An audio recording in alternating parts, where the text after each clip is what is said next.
ever felt overwhelmed with all the amounts of things you have to do? I know I have, and I'm going to share a brief story with you quickly. I remember 2 weeks before I decided to go to NIFA, which is a 10-week film intensive. And during this period of time, I didn't have accommodation. I had already paid in advance of going to the course, and the course was quite expensive. So I had to make a plan to get accommodation, to sort out everything, to clear up everything that I had in Sydney, to go to the Gold Coast. And I just had so many different things and so many different errands and things to do, and I didn't know what to do first. So this acronym came to me the one morning after my tummy was filled with a feeling of anxiety. So this really helped, and I've been using it for the last month and a half, essentially every day.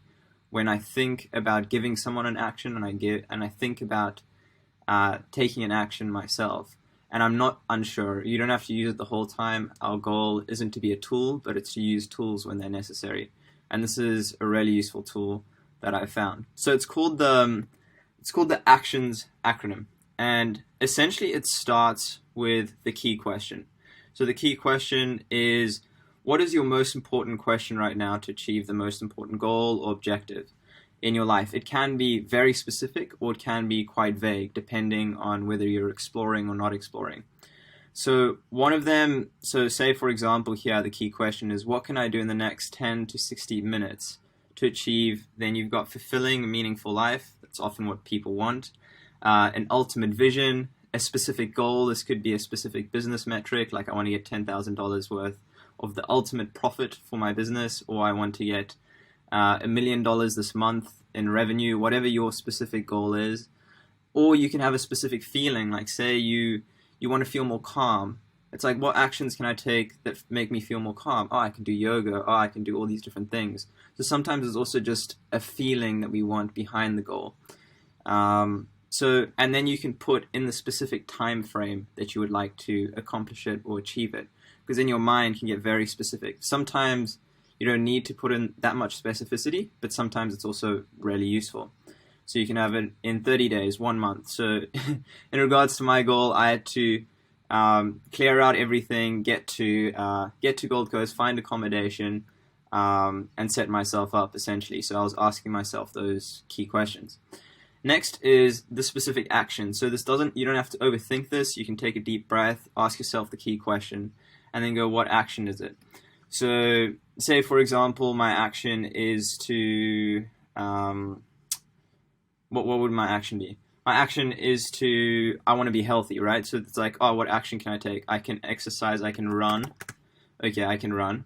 Then what is my intention question? So what keeps us going and what helps prime our mind is an intention. So if I run just for the sake of running, that can be great, but it's often helpful to have an intention. What's my intention? My intention is to be fit and healthy.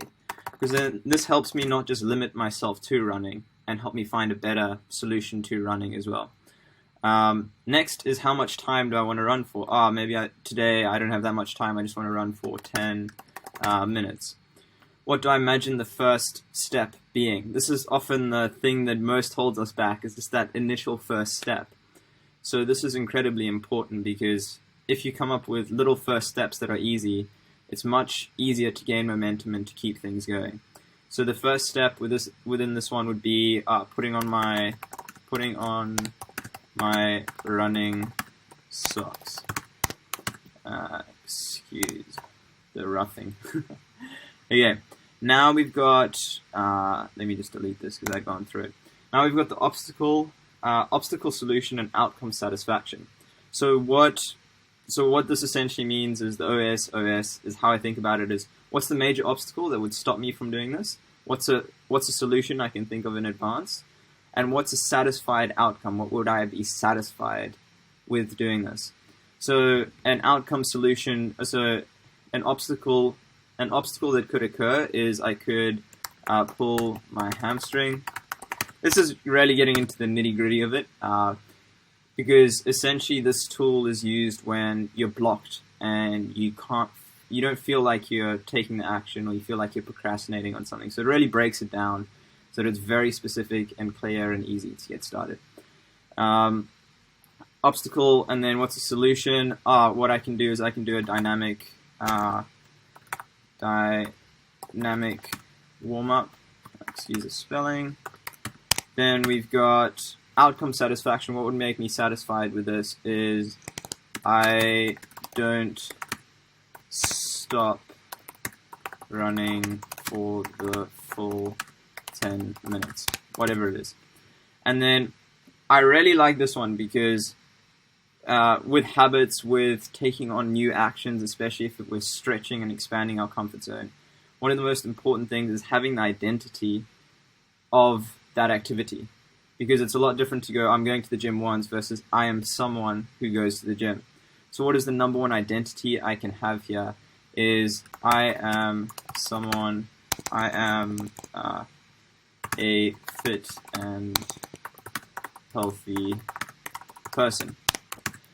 And you can list reasons, because sometimes our brain goes, no, you're not. Think of all these reasons why you're not healthy, why you're not fit. And sometimes you can go, I'm fit and healthy because I'm running, because I'm drinking more water, because I'm going to bed on time, whatever it is. And you can, I guess it's almost like arguing with that side of yourself. But I find it just simple just to put down that identity.